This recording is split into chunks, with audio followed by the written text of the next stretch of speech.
3:30, so I am going to introduce Julie Ushio, and I am very pleased to introduce her. She is a part of our Japanese Hall Advisory Council. She grew up in the Alliance area where her Japanese grandparents settled. And Julie has been a speaker and a historian of Japanese immigrant settlers and has done so much research in that area. She has researched the graves of the immigrants in the area and has also planning on doing a book related to that study. She's in the process of writing a novel, which I am very excited about her Japanese grandmother who inspired the story. So please welcome Julie Ushio.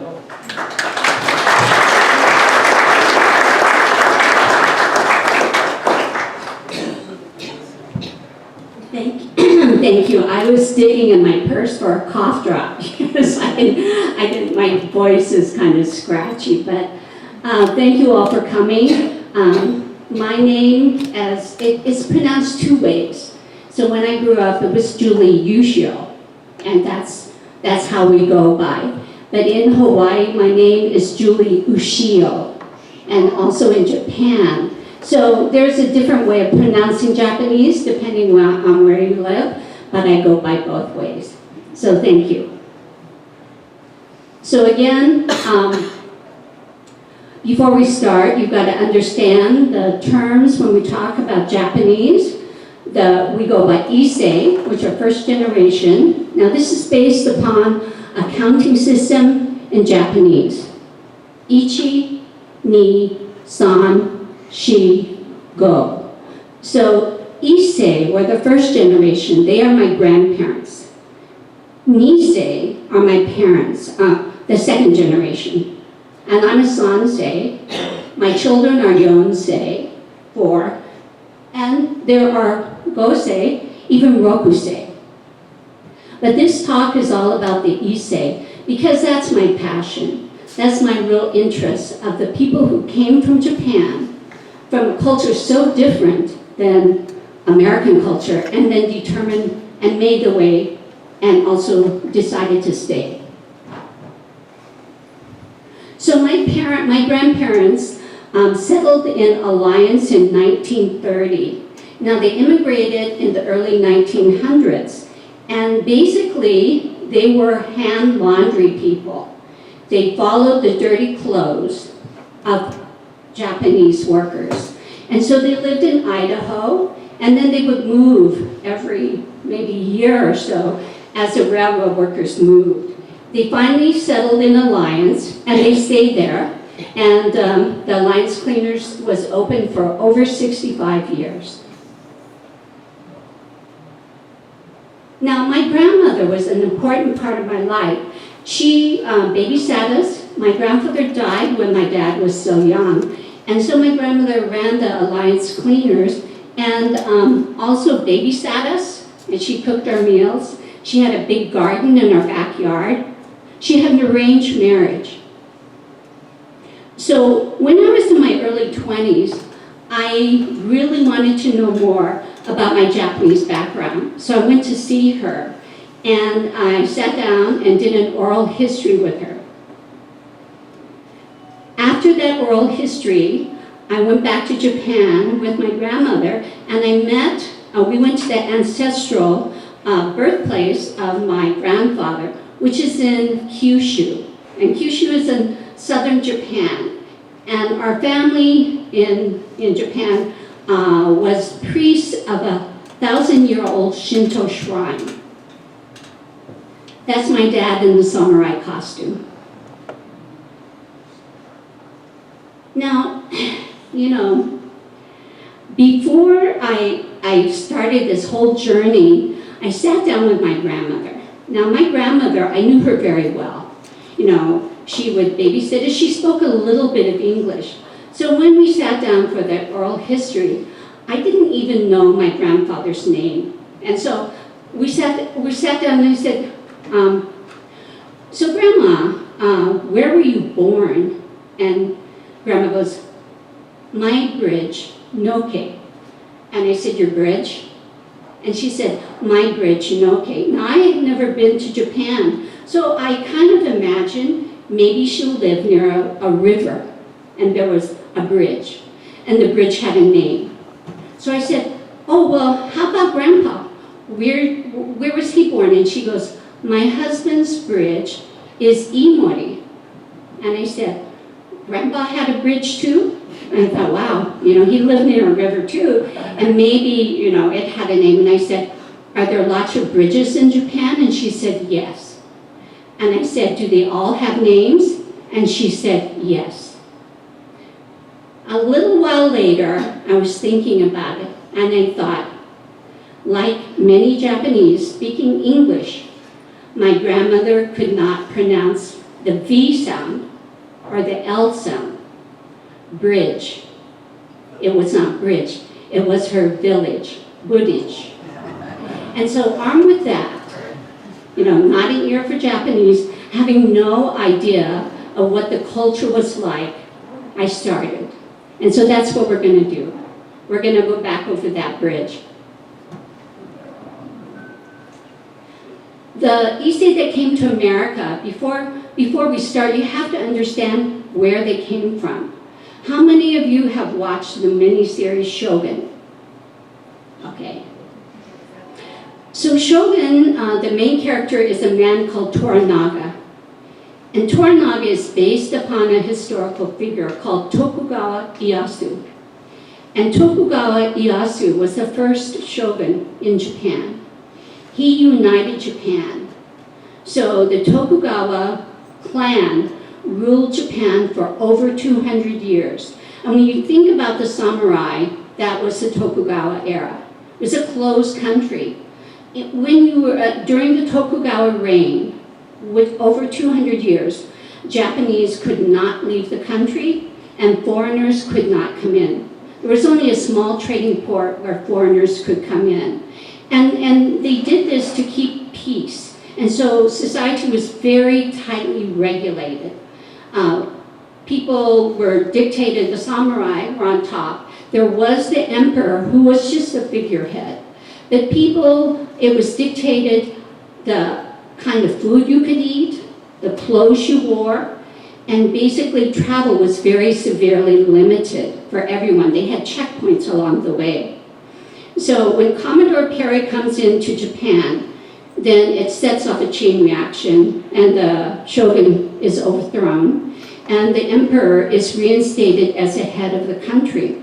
Now in Japan, they talk about eras. They now go by the Western style of naming years, but then they went by the emperor and the emperor's reign. So the first emperor after the shogun was Emperor Meiji. So Meiji I was the first year of his reign. And so the Meiji era started in 1868. And so the Japanese that came, they were born in the Meiji era, but they were born into a society that was very, very rapidly changing. Because basically, suddenly there were no samurai. The samurai had to cut off their top knots, give up their swords, and there was an army, which meant that young men were drafted.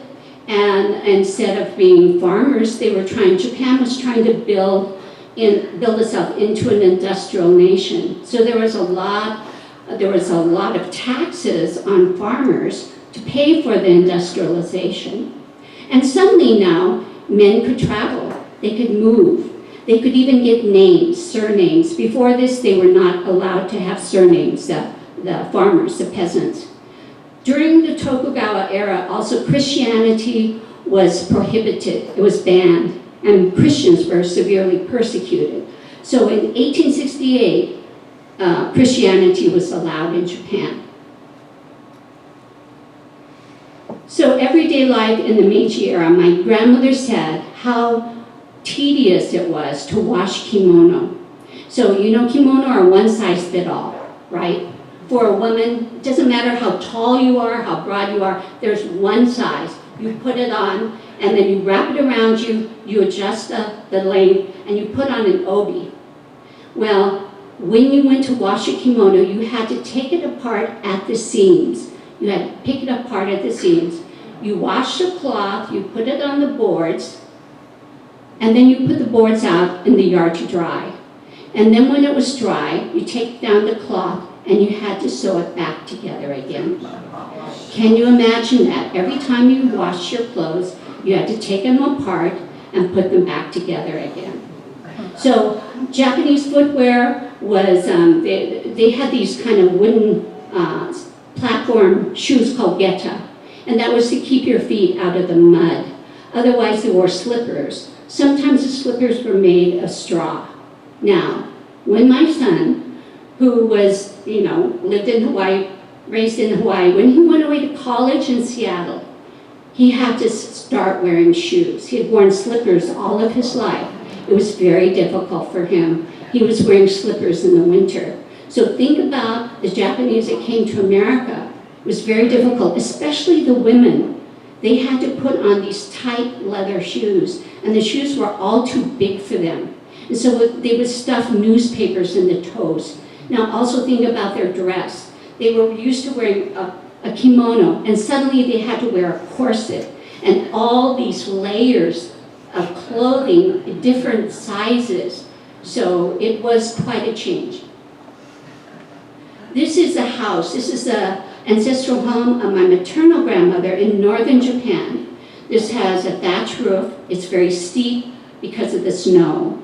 So there is no central heating, of course. They had a brazier inside the home for warmth. No insulation. The windows and doors are covered by rice paper, and the doors slide. And the rooms are very spare and sparse because they sleep on futons that they fold up during the day. And so life is very simple. They're all rice farmers, basically. Most of them are rice farmers, and they farm rice. And rice farming is extremely intensive, labor intensive. Here the men are transplanting rice seedlings one by one into a flooded rice paddy. Just a little note about this change for the Japanese. For the Japanese, life in America was opposite, inside out, of what they knew in Japan. The speech, reading and writing was backwards from what they knew. In Japan, you open a book from the back. It's not like America, you go here. Here in Japan, you open it this way, and writing is vertical. Keys to turn locks were in opposite directions. Tools were pushed instead of pulled. The psychology was of the individual and not the group. Of having much in America, of having much and wasting much, instead of, like the Japanese, making do with what you have. In Japan, there was no visible quarreling, no loud harshness, no reproaches. Cruelty to people and animals was rare, unlike the American frontier that the immigrants came to. To try to think like a Japanese, you have to think upside down and inside out. And if any of you have tried to learn Japanese language, you know what I mean. So we have to remember the America they came to, the Chinese were here first. The Chinese built the Transcontinental Railroad, and they were a big labor force in Hawaii. But then there was the Chinese Exclusion Act, and Hawaii especially needed workers desperately. So King Kalakaua went to Japan and arranged for workers from Japan to come to Hawaii. So immigration came first to Hawaii. A lot of the Japanese that settled here came through Hawaii first.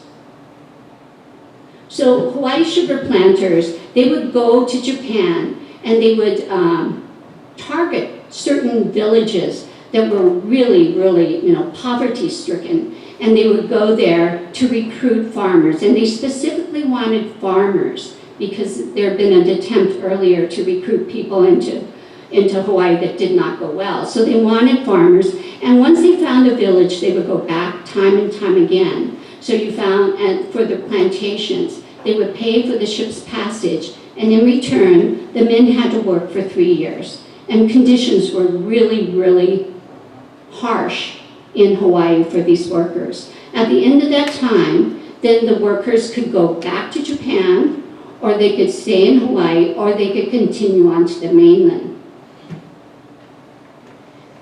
But in 1907, that was banned. So, why did the Japanese come to America? Now, there is a tradition in Japan of what's called dekaseki, which is going out to work, even when travel was limited. Perhaps in a village there wasn't work, so you could go to another village and work there and then come back. So there was already this in place. But once they could leave the country, they got the framework for that. So, and the wages in Hawaii are so much higher that naturally many young men thought, well, maybe I'll go. Especially second and third sons, because in Japan, the eldest son inherits. Second and third sons can't even marry, because if you don't have any way to make a living, you can't marry. You cannot raise a family. And some came to avoid the draft. Others were veterans of the Russo-Japanese War, and they just wanted a little more adventure. Many of them came to earn money to send back to family. They didn't know better, but they thought, if I go to America, because there were publications that saying, America it's so easy to make money, it's like breaking it up, right? So the thought was, if you make $2,000 in 5 years, you can come back a wealthy man, because that was enough to buy land, build a house. So there were 3 ways of coming to America. One was through the front door, and that was when you came with an official passport and you came into San Francisco or Seattle, and you got a passport from the Japanese government. The problem with that is there were limited passports. And so some decided to come in through the side door, which was, for a while, it was Hawaii, or it was Mexico, or it was then Canada. And so they would come in through the side door. Health exams were not as stringent, and then they would cross in to America. And there was the back door. That was where you were a stowaway on a boat, or you jumped ship. You were a crew member and you jumped ship.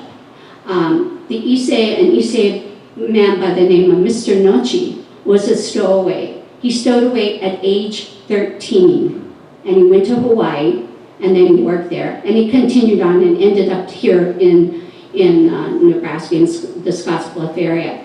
The jumping ship was so bad that later when ships would come into port, they would lock their crew in below so they couldn't jump ship.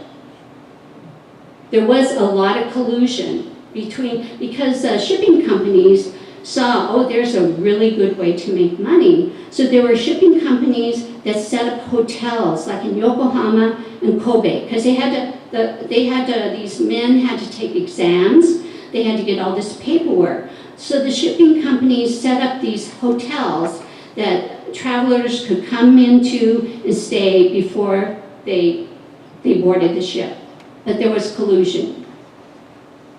My grandfather, Shigeo Ushio, fell victim to this. So he was the eldest son in a family of 11.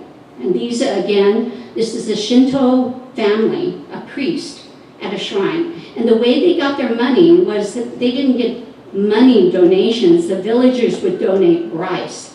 But again, there's famine, the farmers don't have enough rice. And so the shrine, which at one time took up a whole mountain, was selling land to get money for food. And they go, we can't do this. So eventually they say, let's send eldest son to America so he can make money. So they had what is called a tanamoshi. And in Japan, what they do with that is they invite relatives and friends and say, we're raising money to send eldest son to America. And the people come and they give money, and all the donations are noted down. and it's a loan, and it's going to be repaid. So my grandfather sets out with his father, Shigeo sets out, and he's going from southern Japan all the way to Yokohama. And Yokohama is a big city, it's a big port. There's a lot of international people there too. So he gets there, and his father says, look, I've got to go back. You know, I've got to man the shrine. So you stay here, your ship's going to sail in like 5 days. Let's put this money in the safe. So they do, and Shigeo, my grandfather, suddenly a young man materializes and says, hey, let's go out and, you know, have some fun. And so he goes out, has a lot of fun, going out on the town and everything. And then the day the ship is to set sail, he goes down, he says, oh, I've got to go, you know, pay for my ship's passage.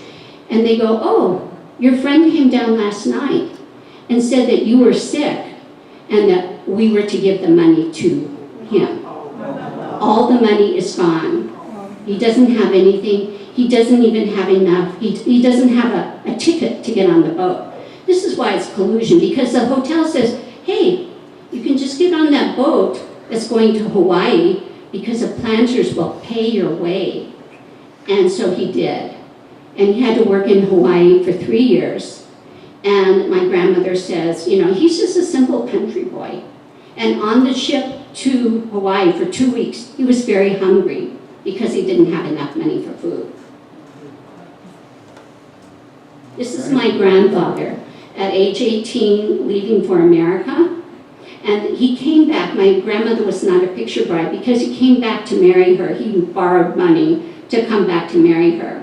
And my grandmother says, oh, you know, he looked like a really rich man because he was wearing leather shoes and had a hat and a suit, but we know better.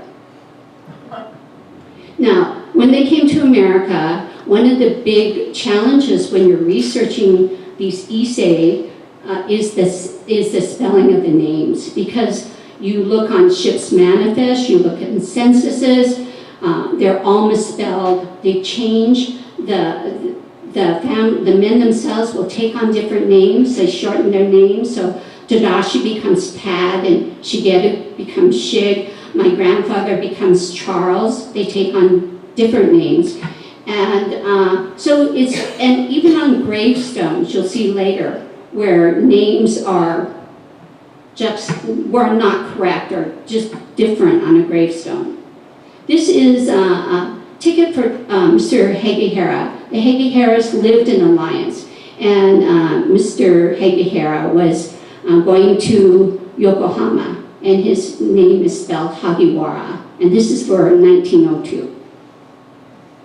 So a lot of the men come in to the Midwest, into Colorado, Wyoming, and Nebraska with labor bosses, labor crews. Now it's a very interesting situation. Not many, I haven't seen it in other immigration stories, but the Japanese had a system of labor bosses or labor contractors. And so these men get off the ship. They can't speak a word of English. They don't know anything about America. But there are labor bosses on the dock and in the hotels that recruit them. And they say, you want a job? I can put you in a cannery in Alaska, or in the railroad jobs were the highest paying jobs. So these railroad contractors or labor contractors were the intermediary. But because of that, they took a portion of the wages. And these men, the labor contractors, were usually, you know, they were mainly higher educated. They spoke English. They'd been in America much longer, so they knew the ropes. Oh, so this is a story, a short little story about what it's like. So this is a man who, he says, I landed in San Francisco on the Mongolia, the last boat to carry Japanese to the mainland from Hawaii. And I was told by the hotel man, if you want to make money quickly, then you better work on the railroad. I left San Francisco and went to Evanston, Wyoming. It started snowing and was terribly cold. 40 or 50 of us decided that we wouldn't be able to tolerate such climate And so we asked the company to move us someplace warmer. And the company said, if you pay all that it costs us to bring you here, we'll consider it. Not knowing anything else to do, we worked in snow-covered Evanston. The entrance to a tunnel had been closed by a landslide, and it took 500 or 600 of us to clear the track again. I wasn't equipped for winter work, so I tied a towel over my head and the lower part of my face and another around my neck. I rolled gunny sacks around my feet and went to the site. I must have looked pretty awkward. As it was an emergency job, we worked day and night. So again, gunny sacks, because he didn't have any shoes.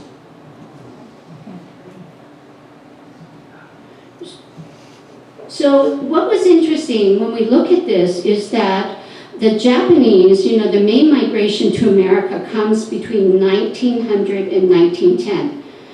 It's much earlier, 10 years earlier to Hawaii.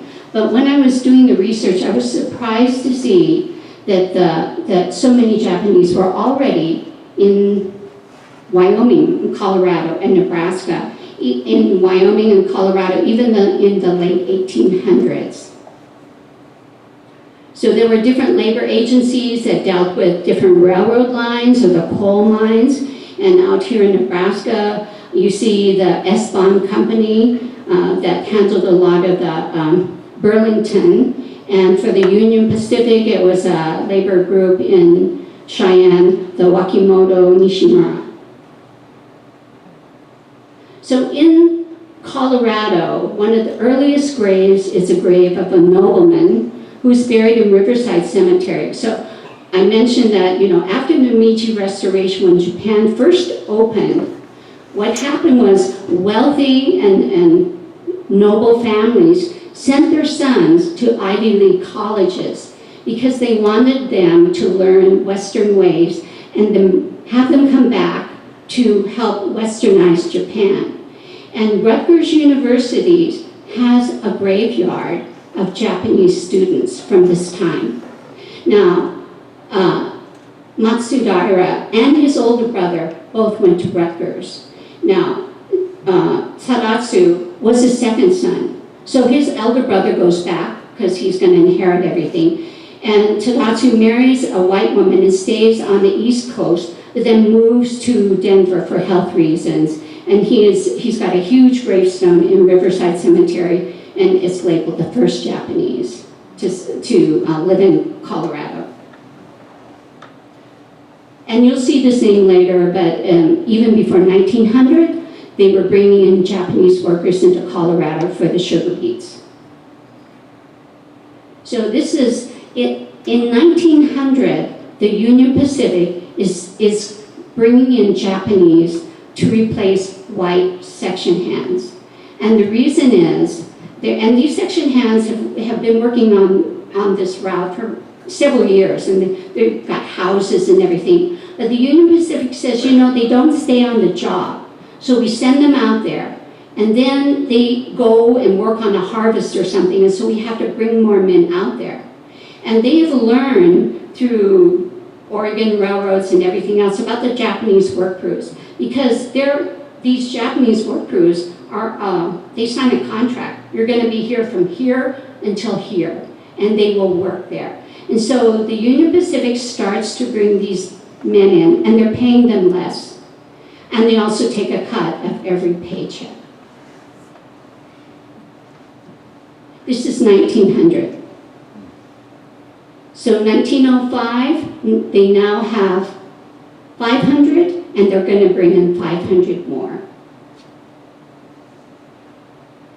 By 1900, the Japanese are in Nebraska, and they're building branch lines. They're building, so the transcontinental has linked the coast to coast, and the big cities are linked, and now they're linking smaller towns. They're doing section. And so Japanese are working on these crews already. And in 1904, they're Japanese in the Scottsbluff area. And this is to be very separate and distinct from the labor workers who are living in a group. By 1904, there are several men who have settled in the Scottsbluff area. And again, the pay that they make, even if a labor contractor takes out 10 cents, it's double than what they would make in Hawaii. So you can see these men in Hawaii that say, you know, well, shall I go back to Japan? Shall I stay here? Or shall I go to the mainland? And they know railroad work. This was an interesting little story that I came across. 1905, Kearney, Nebraska, 30 Japanese are almost cremated. They are sleeping, it's early in the morning, and a fire breaks out from the heating stove in the corner of the car. What struck my, of course they escaped, some were burned because they were trying to go back to get some things. But think about it, 30 men in a railroad car, and that's where they live. Here in Scottsbluff, the oldest gravestone is in Fairview Cemetery, and it is S. Sato, S-A-T-O-W.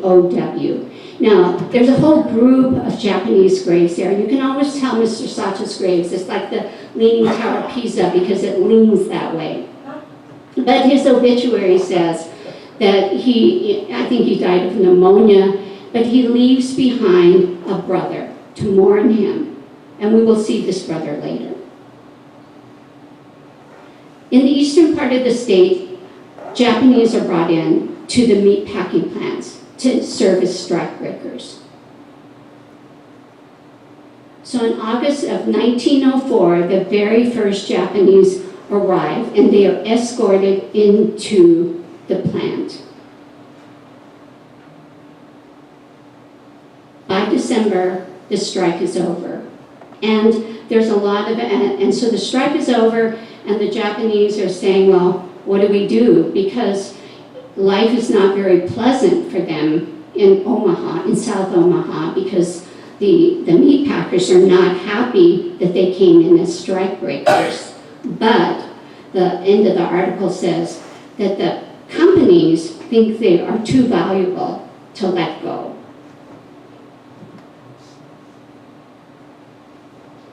So a year later, there's now, the numbers have grown, and they are now called a colony. But the newspaper articles around this time, there's still a lot of animosity. There's beatings, and in one school in South Omaha, 300 students refused to enter because 2 Japanese boys are being brought in, and they are the sons of strikebreakers. So the police come, escort the boys in, and so there's still a lot of hard feeling, and the workers have to live in the packing plant. A former poultry slaughterhouse, 95 of them are living there. But things get better. This is a picture of the Nebraska Historical Society says it's a Japanese settlement, but Father Kano says it was known as Japanese camp. And this is from the 1930s. And the reason why the Japanese were able to get this house was that it was supposed to be haunted, and no one wanted to live there. And so the Japanese were able to rent this for a very reasonable price, and they said that it's clean, spick and span. So this, I found this slide fascinating because this is talking about the Japanese population. I'm going to have to take this out. So the Japanese population in 1900, Hawaii had almost 80,000. In fact, 40% of the population of Hawaii in 1910 were Japanese. California had 40,000, Washington 12,000, Colorado 4,300, Wyoming 1,000, Nebraska 590. And Nebraska is not even on this list. So remember that branch line construction began in 1900, and in 1910 it ended.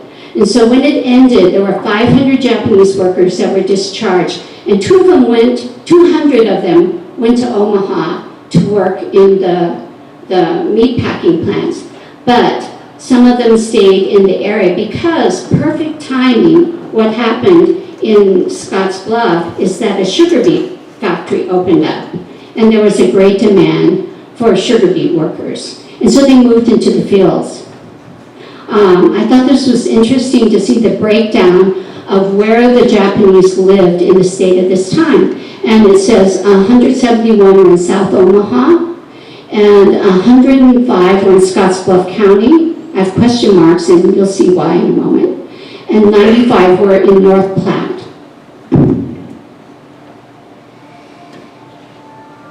Over 100 years ago, there was a Chautauqua here in Scotts Bluff in 1909. And they said that at that Chautauqua, there are going to be 200 Japanese boys performing, martial arts and different things and setting off Oriental firework display. So 1909, there's 200, and 1910, there's a little over 100. So who knows? Who knows? Oh, so the sugar beets were instrumental in turning the Japanese from being dekaseki or sojourners, I'm here to make a little money, to settlers, because now they could settle down. They were still going out and working in other areas, but they were starting to settle in the Scotts Bluff area.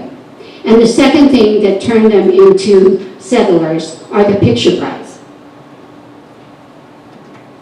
So in Japan, there is, when you marry in Japan, of course it's an arranged marriage, and when you marry, you are officially married when the woman's name is put into the official document called the Koseki Tohun of her husband. And so when these men, so immigration laws allow, there's a loophole that said, okay, household relatives, wives and children can join their family in America. So there might be someone who says, I think I want to live here, but I want to settle down. So they write home and they say, can you find me someone to marry? And at that time, there was a system of like a go-between called a baishakunin that would investigate, both families and all this. But formally, informally, they found a woman who says, would you be willing to become a bride for so-and-so? And so if they agreed, then pictures were exchanged, letters were exchanged. And then if the woman said, okay, I'll go, then her name was put into the Koseki Tohun, and she was officially married. So they never saw each other, never. It wasn't arranged, wasn't a ceremony. And then the women had to wait in Japan for 6 months before they came over. Not anyone could get a picture bride. You had to, because the government issued the visas, so the men had to prove they had the money. They had to prove they had a bank account, that they could support a wife. So this practice really brought in women not only to the mainland but also to Hawaii, and suddenly where there are very few women, suddenly there are a lot.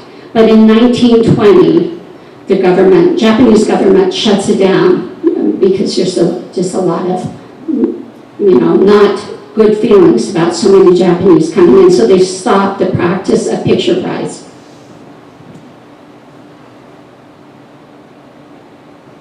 So here in the valley, Noi Sato was a picture bride in 1914.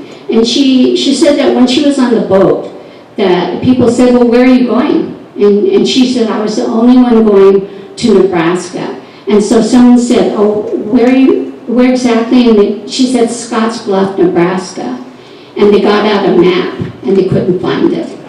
But she got to Angel Island, to San Francisco, and then her husband wasn't there. So she waited 2 weeks. And then when he got there, they took the train, came back to Nebraska.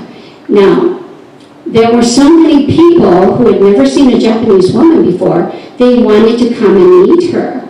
And so one of a neighbor organized a little get-together for all the neighbors to come out and meet her. And she says the farmyard, they had a farm near Morrill, was filled with brand new shiny Model Ts. So they were all there to greet her. A year later, when she gave birth to her son, her husband was working in Wyoming, had to go away to make some money. And so a neighbor lady came over and helped her with her birth. Here's another picture bride, and this is, it wasn't anything to do about not looking, connecting on the looks, but one of the problems with the picture bride situation was the men that could afford a picture bride had to have money, and so they had to have been in America for quite a while. And they're probably farmers, out in the fields. And so when they sent for a picture bride, these girls came over, some of them were in their teens. And the picture they got was taken like my grandfather, maybe 15, 20 years before. And they get off and they meet their new husbands, and they're shocked because these men look like their father or even their grandfather. There are laws, they do make changes in the laws that say later that women there cannot be more than a 13-year age difference. That's still a lot of years, but still. So, but these women did. They came off the boat. They came off in their kimono, and then they had to have another wedding ceremony because for the first brides, America needed a regular American ceremony. So they would have these marriage ceremonies, and they would get a marriage certificate. So this man, remember the guy with the misspelled name, Mr. Hekihara, that was in Yokohama in 1902, he sent for a picture bride, and in 1916, he meets her in Seattle, and he's married there. Not only are there picture brides, but the men who decide, I'm going to settle, I'm going to send for my wife. So here in Scottsbluff, Shuji Ikea sends for his wife and his son is 18. And he also has 2 daughters left in Japan who are not sent for. So Mrs. Ikea comes with her 18-year-old son, and a year later, her husband dies. So I know the granddaughter of this man. And so when I was, looking for the graves and I was trying to identify the graves, I asked her name is Mary Jane, I said, Mary Jane, where is your grandfather buried? Because I know from the obituary he's in Fairview Cemetery, and I cannot find a grave for Ikea. And she said, his grave says Ike Tani. And the reason is that Japanese write in kanji, in Chinese character, and the kanji can be interpreted in different ways with different meanings, but it can also have different sounds. So his grave doesn't say Ikea, it says Iketani.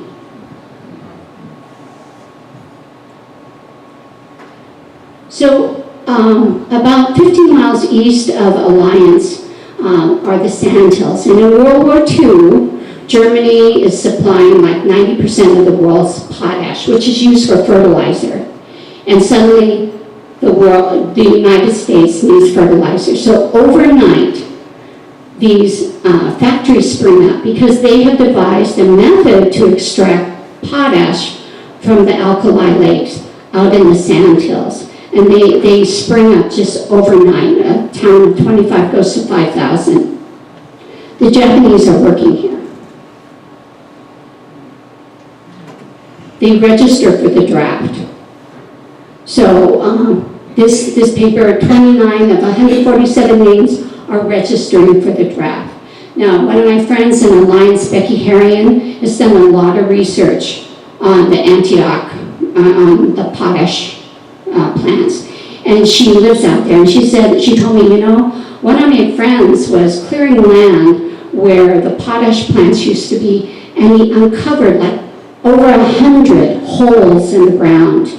And he was told, oh, and she said, she was told, oh, those were the Chinese workers that were living in them. And I said, no, they were Chinese, they were Japanese, right? Because we know from timeline. But anyway, so the Japanese, there was a Japanese hotel there, but many of them chose to dig these holes and live in these holes in the ground, cover it with a tarp.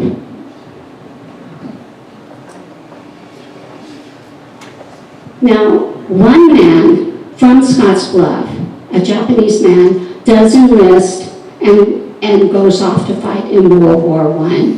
And this man, Aoki, they have a big banquet for him before he leaves at the Royal Cafe, and this is in April. And he says he refused to claim exemption and insisted on being taken into the service. And there are later articles that says he's sending letters to his friends from Germany, I think. But anyway, he went to fight.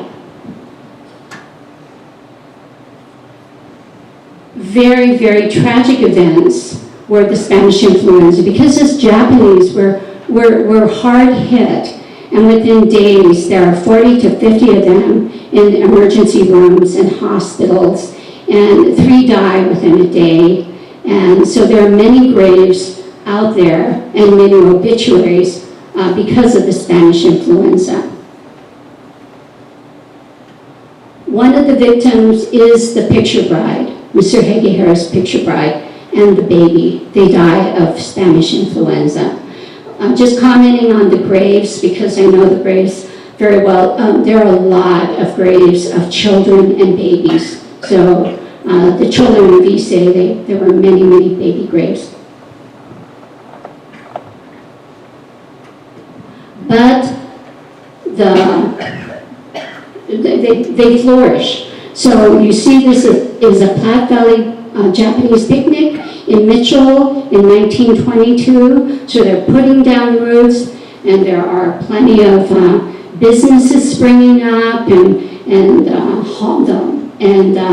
they even have a Japanese newspaper, which is very unusual for across America. There are very few Japanese newspapers. And Mr. Hegehara remarries. He remarries. Remember the Iketani Ikea grave? So the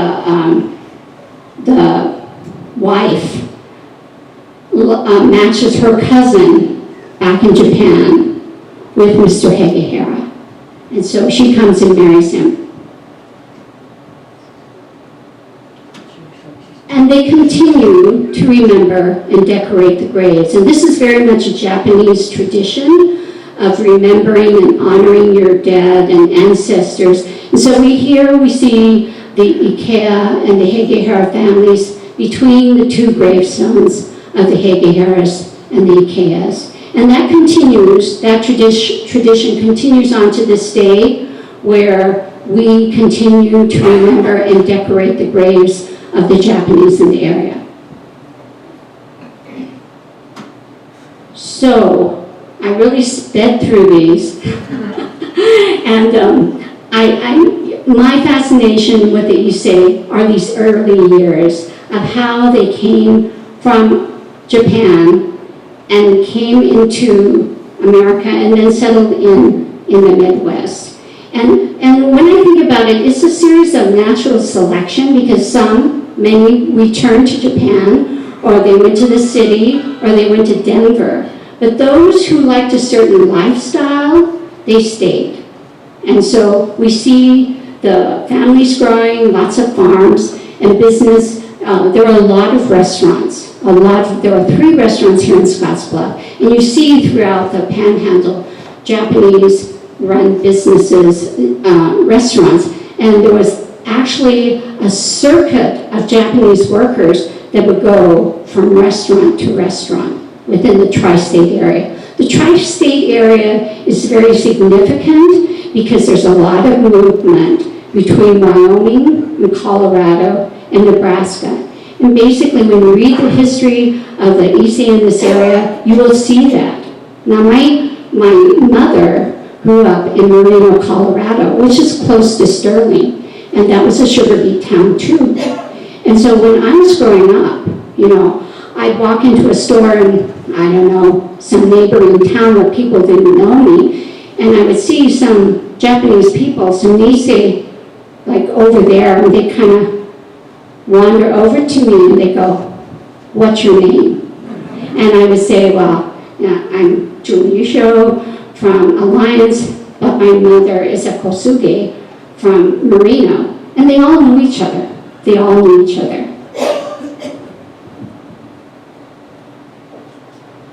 So I don't have enough time to go through all of this, but I want you, I know many of you have already gone over to Japanese Hall to look at these stories, but I do want to just mention Father Kano, not in his, about his being an Episcopal priest, which he was and very famous, but he was a lay person who came out and worked among the Japanese, and he preserved and documented the Japanese history. In fact, there's a booklet called Japanese in Nebraska, written by Father Kano, that is available for download free online. And so he did so much. Now, I just want to also say that Father Kano was a member, his family were connected to the imperial family. So he was really up here.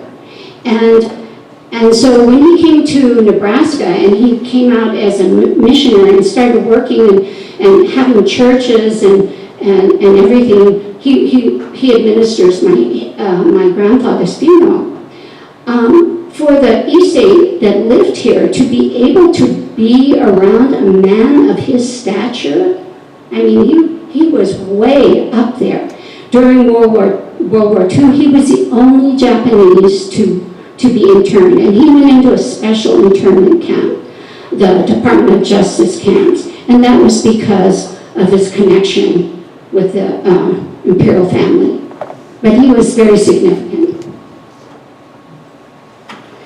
And over in the hall, you can read about their relocation, the forced relocation of the Japanese, and of course here in Nebraska, we did not have that. You can read about the 442, Ben Kuroki, a famous pilot, Nisei pilot, and that's my hero, my dad, who was a member of the 442. I want to mention this because this is very important.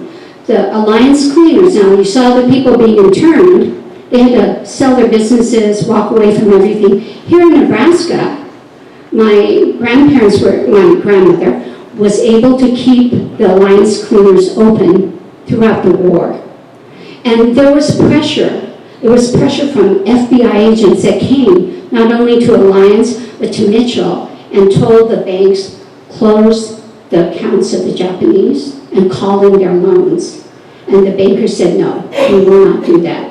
And because of that, businesses were able to stay in business. And my uncle Joy, who ran the cleaners, told his daughter that one time she was complaining about some man. And my uncle said, don't you ever talk down or talk about that man. Because of him, we were able to stay open. Through a strange twist of fate, remember that debt that hung over my grandfather, which was why he couldn't go back to Japan, and he was in line to become the 49th priest at the shrine, but he couldn't go back because he had debt, and it's a matter of honor. Until the debt is repaid, he could not go back. He died with that debt. Through a strange twist of fate, in Alliance, outside of Alliance, an Army air base opens during the war.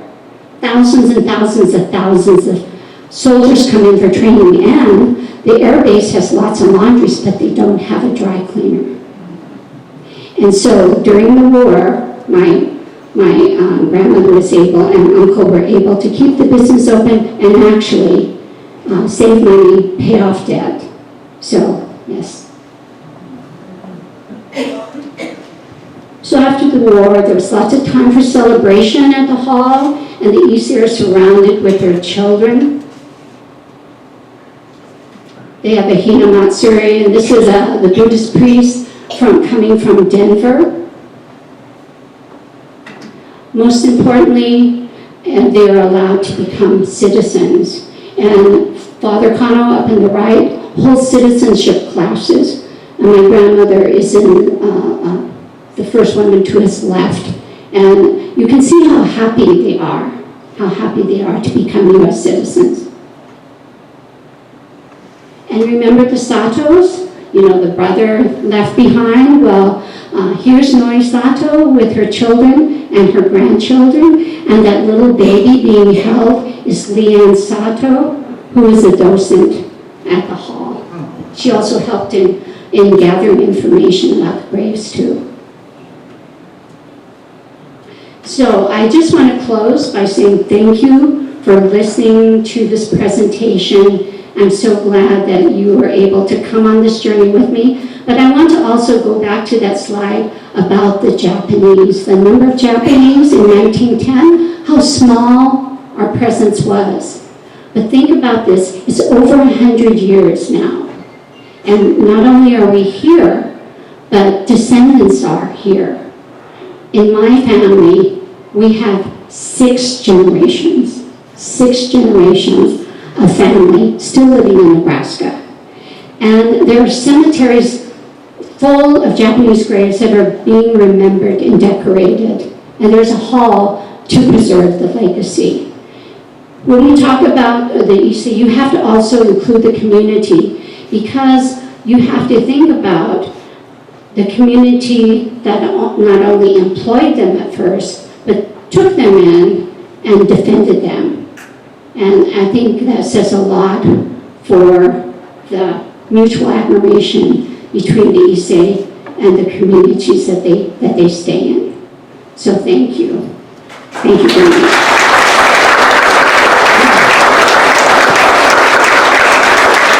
I want to thank Julie for doing this presentation, because Julie doesn't tell you this, but she lives in Hawaii, so she came a long ways, but she really is our expert, and I just appreciate that. So I guess thank her again. So,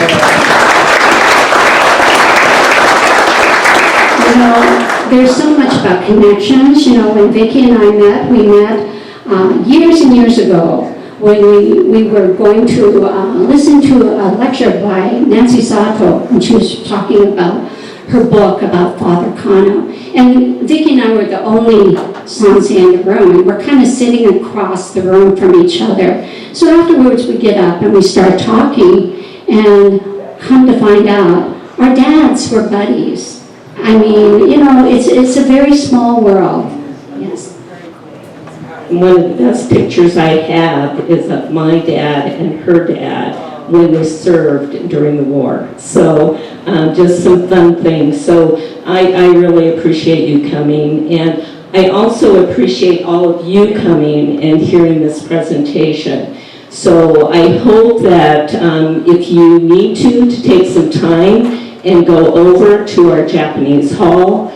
We have people there if you've not had that opportunity. So of course we've got to show off our hall. Secondly, if you have not watched it, Nebraska Stories has done a show on the hall journey. I think it's a testament to the Scottsbluff area and the support that we have received statewide on that project. But you can Google on YouTube, it's on YouTube and through the Passport program.